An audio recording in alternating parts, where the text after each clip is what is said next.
हमने देखा था बैक क्रॉस, ठीक है। कुछ क्रॉस देख रहे हैं, मेंडलवाद अभी ख़त्म करा है, तो अभी हमने देखा था बैक क्रॉस, जिसमें अभी हमने देखा आउट क्रॉस और टेस्ट क्रॉस। टेस्ट क्रॉस बहुत ज़्यादा इंपॉर्टेंट है, जिसका अनुपात 1:1 फिनोटाइप में आ रहा था, ठीक है। अब हम देखेंगे, मतलब उसमें परिवर्तन आ रहा था लक्षणों में। अब हम देखेंगे व्युत्क्रम क्रॉस, क्या नाम है इसका, रेसिप्रोकल क्रॉस। तो इससे पहले कुछ बातें हमें जाननी है। क्या है कि सबसे पहले देखो भाई, हमारा जो जेनेटिक्स, जो इनहेरिटेंस आ रहा है, वो कहाँ से आ रहा है? वो इनहेरिटेंस आ रहा है हमारी डीएनए से। और डीएनए का जो भाग रहता है वो क्या रहता है, जीन, मतलब जीनी जो है वो इकाई है इनहेरिटेंस की, तो जीन से आ रहा है, ठीक है ना। अब हमें पता है ये जीन जो रहता है वो कहाँ रहता है, वो रहता है केंद्रक में। तो जो केंद्रक में जीन रहता है और उसे कहते हैं हम कैरियोजीन। क्या बोलते हैं, न्यूक्लियस में जो कैरियोजीन, ठीक है। और जो इनहेरिटेंस ये दर्शा रहा है उसे हम कहते हैं कैरियोप्लाज्मिक इनहेरिटेंस, ठीक है ना। एक पीढ़ी से दूसरी पीढ़ी में जो कैरियोजीन जा रहा है उसको हम क्या कह रहे हैं, कैरियोप्लाज्मिक इनहेरिटेंस, ठीक है। अब देखो भाई, हमें पता है हमारी जो माइटोकॉन्ड्रिया उसमें भी क्या रहता है, डीएनए रहता है, ठीक है। तो डीएनए रहेगा, उसमें भी जीन रहेगा, तो उसे हम क्या कहते हैं, उसे हम कहते हैं, अगर जो केंद्रक है, केंद्रक के अलावा जो हमारे साइटोप्लाज्म में कोई दिख रहा है ना जीव द्रव्य में, तो हम उसे क्या बोलते हैं, जीव द्रव्य जीन बोलेंगे, साइटो जीन बोलेंगे। तो हमारे जंतुओं में तो केवल माइटोकॉन्ड्रिया में रहता है, पर पादपों में माइटोकॉन्ड्रिया प्लस किस में रहता है, हमारे हरित लवक, इसमें रहता है हमारे क्लोरोप्लास्ट में भी रहता है। तो हम यहाँ पर क्या कहेंगे कि साइटोजीन माइटोकॉन्ड्रिया में और क्लोरोप्लास्ट में पादपों में रहता है, माइटोकॉन्ड्रिया केवल जंतुओं में रहता है, ठीक है, हरित लवक। और हरित लवक और माइटोकॉन्ड्रिया दोनों किस में रहते हैं, पादप में रहते हैं, डीएनए। तो यहाँ से हमें पता लगा कि साइटोप्लाज्मिक इनहेरिटेंस क्या है कि एक पीढ़ी से दूसरी पीढ़ी में साइटोजीन का जाना। और ये जो साइटोजीन है एक पीढ़ी से दूसरी पीढ़ी में कौन, मतलब किसका जाएगा, केवल साइटोजीन। हमें पता है जब जनन होता है तो क्या होता है, एक अंडाणु से जब स्पर्म जाता है ना, उसमें निषेचन होता है, तो हमें पता है कि जो जो हमारा स्पर्म है, जो नर का युग्मक है, उसमें से केवल और केवल दो चीज़ें जाती है, एक न्यूक्लियस का है ना, न्यूक्लियस गया, और दूसरी चीज़ क्या है, दूसरी चीज़ है उसका तारक काय, तारक केंद्र, ठीक है। तो ये दोनों चीज़ जाती है। और मादा में क्या है, माइटोकॉन्ड्रिया। तो माइटोकॉन्ड्रिया केवल और केवल मादा से आते हैं ना, मम्मी से आते हैं। तो मतलब ये तथा यह केवल मादा से, मदर से होता है, ठीक है ना। साइटो जो जीन है वो किससे हो रहा है, माता से हो रहा है। अब देखो हमारे में तो कुछ गुणसूत्र जो होते हैं वो उससे लेना देना नहीं होता है माइटोकॉन्ड्रिया से, पर पादपों की जब बात करें तो हम देखते हैं यहाँ पर व्युत्क्रम क्रॉस, रेसिप्रोकल क्रॉस। जब हम किससे साइटो उसको देख रहे हैं हम क्या बोलते हैं, हम कैरियोजीन को बोले, कैरियो प्लाज्मिक इनहेरिटेंस को, उत्थान मटर, पर्ण का रंग हम देख रहे हैं उत्थान मटर में, ठीक है, फाइसम सेटिवम में देख रहे हैं पर्ण का रंग। तो जब हमने देखा जैसे ग्रीन जो है प्रभावी है, और उसका नर प्रभावी का मादा अप्रभावी से जब करवाया तो क्या प्राप्त हो, कैपिटल जी स्मॉल जी, मतलब कि ये हरा होगा। और जब इसका मतलब, उसका मतलब क्या होता है, व्युत्क्रम क्रॉस का मतलब होता है जिसमें हम लिंग को बदल देते हैं, ठीक है, और जिसमें F1 पीढ़ी पर कोई प्रभाव नहीं पड़ता है, ठीक है, कोई प्रभाव नहीं पड़ेगा, पर आगे जाके अभी हम अपवाद देखेंगे क्या होगा, देखते हैं। और जब हम इसका लिंग बदलेंगे तो नर का अप्रभावी और मादा का प्रभावी हो जाएगा, तो आ जाएगा कैपिटल जी स्मॉल जी, और ये भी हरा होगा पाइसम सेटिवम में। अब हम देखेंगे कुछ दो अपवाद, जिसमें सबसे पहला क्या है, मैरीबिलिस जलप्पा, जिसको किसने खोजा था, कार्ल स्कॉरेंस से। और कार्ल स्कॉरेंस ने ये रिसर्च करी और पता लगाया कि यहाँ पर क्या होता है ना, क्या हो रहा है कि हम यहाँ पर देख रहे हैं साइटोप्लाज्मिक इनहेरिटेंस, साइटोजीन देख रहे हैं एक दूसरे उसमें जा रहा है, ठीक है। क्या हो रहा है कि जब हम मिराबिलिस जलप्पा लिया उसमें जो क्या था, हरित लवक था, क्लोरोप्लास्ट था, उसमें जब हमने देखा कि नर का हमने पहले लिया कौन सा, स्मॉल जी और स्मॉल जी, उसमें भी तो हरित लवक है, और मादा का भी लिया हम, मादा का लिया हमने कैपिटल जी, साइटोप्लाज्म देख रहे हैं हम, न्यूक्लियस से मतलब नहीं है। तो यहाँ पर्ण का रंग जो कैसा होगा, यहाँ पर पर्ण का रंग कैसा होगा, उसका तो वही कैसा होगा, पीला होगा और उसका हरा होगा, ठीक है ना। और जब इनका करवाया युग्मक बने तो उसके में से साइटोप्लाज्म में से भी निकलेगा, उसके में से भी निकलेगा। जब मिलेगा तो निषेचन में क्या होगा कि मादा का ही केवल साइटोप्लाज्म साइटोजीन जाएगा, तो यहाँ पर कैसा रंग आएगा, कैपिटल जी है मादा का तो हरा आएगा। अगर इसको उल्टा कर दे स्मॉल जी मादा का है तो क्या होगा, यहाँ पर पीला रंग आएगा, क्योंकि माता से ही साइटोजीन जाता है, साइटोप्लाज्मिक इनहेरिटेंस होती है। और इसका दूसरा उदाहरण भी ऐसे ही होगा। तो मिराबिलिस जलप्पा था इसका उदाहरण, क्योंकि यह पड़ का रंग जो साइटोजीन निर्धारित कर रहा था जो केवल मदर से आता है। तो इसलिए हम समझ गए।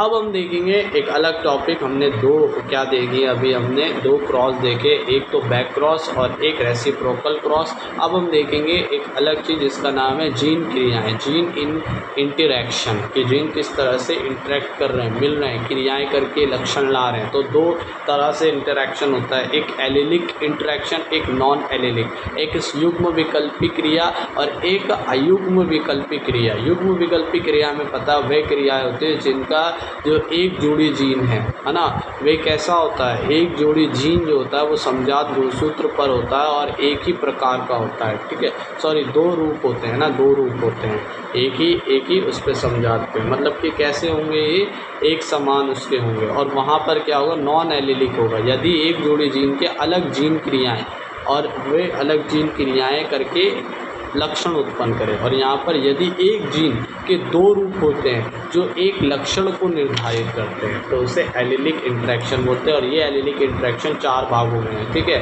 एक है अपूर्ण प्रभाविता, दूसरा है बहुयुग्म विकल्पी, तीसरा है सह प्रभाविता, चौथा है प्लियोट्रॉपिक जीन। ठीक है, प्लियोट्रॉपिक जीन। तो पहला क्या, अपूर्ण प्रभाविता, इसको कहते हैं इनकम्प्लीट डोमिनेंस। अब हम ये पहले भी पढ़ चुके हैं अपने प्रभाविता के नियम जो मेंडल ने दिया था, लॉ ऑफ डोमिनेंस, जिसमें क्या हुआ था कि प्रभावी जो जीन है वो अप्रभावी को दबा देगा और केवल वही दर्शाएगा, वही उसी का लक्षण आएगा। पर यहाँ पर इनकम्प्लीट डोमिनेंस है, जो कार्ल स्कोरेंस का हमने अपवाद भी देखा था मिराबिलिस जलप्पा। यहाँ भी वही चीज़ है कि जब हम लाल पुष्प लिया, लाल प्रभावी उसका लिया है ना, और सफ़ेद फूल के अप्रभावी लिया, इन दोनों को क्रॉस करवाया तो जो हमारा युग्मनज है, जो हमारा जो पहली FN पीढ़ी है वो कैसी आई थी, गुलाबी रंग की आई थी। मतलब यहाँ पर लाल और सफ़ेद मिश्रित हो गए थे। तो यही यहाँ पर पता लगा है कि यहाँ लक्षणों की ब्लेंडिंग, मिश्रण देखने को मिलता है। और जो इनका अनुपात है, जब F2 पीढ़ी निकालते हैं तो हमें पता था जो मेंडल का अनुपात था वो कितना आता है F2 पीढ़ी का, जब कैपिटल टी स्मॉल टी और कैपिटल टी स्मॉल टी जब दोनों करवाया था तो 3:1 का आया था। अब यहाँ पर क्या आएगा, यहाँ पर लाल गुलाबी सफ़ेद ये 3 का आएगा और रेशियो क्या होगा, 1:2:1 का होगा। ठीक है, तो फिनोटाइप में परिवर्तन आता है, अनुपात बदलता है मेंडल के उससे, इसमें अपूर्ण प्रभाविता में। ठीक है, अब दूसरा इसका एग्जाम्पल है, पहला मिराबिलिस जलप्पा जिसका 3 नाम है, 2 नाम और है, एक फोरोक्लॉक है और एक है गुलेबास। ठीक है, अब इसका जो है दूसरा एग्जाम्पल है वो है स्नैपड्रैगन, इसका एक नाम है, एक डॉग फ्लावर नाम है और एक सबसे मेन जो नाम है वो है इसका एंटीराइनम मेजस। क्या नाम है इसका, एंटीराइनम मेजस। ठीक है, अब हम देखेंगे दूसरी चीज़, इनकम्प्लीट डोमिनेंस खत्म हुई, अब है सह प्रभाविता, को डोमिनेंस। क्या होती है को, मतलब साथ मिलकर काम करना, साथ मिलकर। ठीक है, कि को डोमिनेंस साथ। ठीक है, तो यदि दो प्रभावी लक्षण साथ दिखे तो यहाँ लक्षणों को मिश्रण नहीं होता, मतलब यहाँ पर दो लक्षण जो होंगे वो एक साथ मिलकर काम, मतलब एक साथ दिखेंगे। ठीक है ना, दो लक्षण कैसे होंगे, जैसे कि हम देखते हैं पहला एग्जाम्पल, जंतुओं की त्वचा, गाय भैंस इन सब के से कुत्ते की हम देखेंगे, जैसे एक काला कुत्ता है और एक कुत्ता है सफ़ेद। तो जब काला कुत्ता, ये दोनों के प्रभावी जीन मतलब प्रभावी लक्षण होंगे साथ जब आएंगे तो क्या होगा, ये मिश्रित ना होकर अलग अलग दर्शाएंगे। कैसे, जैसे एक काला कुत्ता है RR मान लिया, R1 और एक सफ़ेद कुत्ता है R2 दोनों के प्रभावी लक्षण हैं। ठीक है, तो जब इनका क्रॉस करवाया जाएगा तो जो बच्चा है वो जो F1 पीढ़ी वो है R1 और R2, मतलब R1 भी दिख रहा है R2 भी दिख रहा है, मतलब कि काला भी है और सफ़ेद भी है। ठीक है ना, और इसी तरह से दूसरा एग्जांपल है हमारा ब्लड ग्रुप हमें पता है 2 प्रकार के होते हैं, एक ABO और एक रहता है RH समूह। ABO में क्या रहता है, 4 तरह के ब्लड रहते हैं, 4 प्रकार के, A, B, AB और O। और यहाँ पर हम ब्लड ग्रुप देख रहे हैं AB।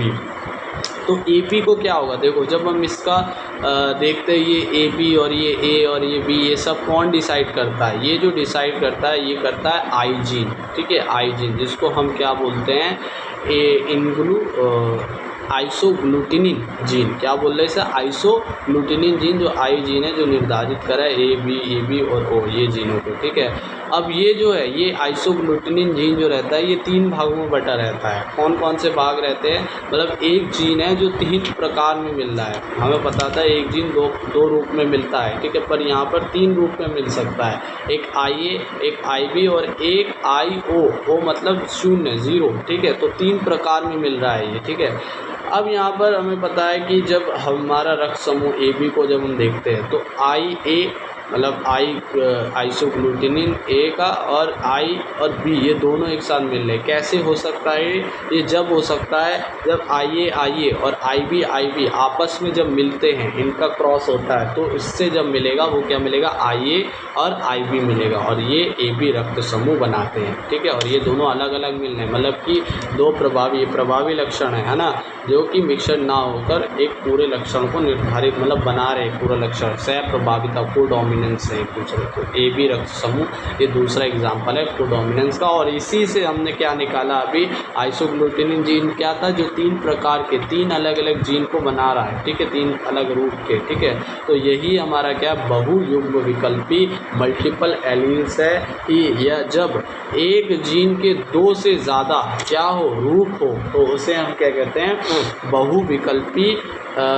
बहुयुग्म विकल्पी मल्टीपल एलील्स बोलते हैं। आई जीन जैसे कि IME में, IB और IO में है, तो ये हमारा क्या हो गया, बहुयुग्म विकल्पी हो गया। अभी हमने इतनी चीज़ें पढ़ लिया और लास्ट का एक बचे प्लियोट्रॉपिक जीन।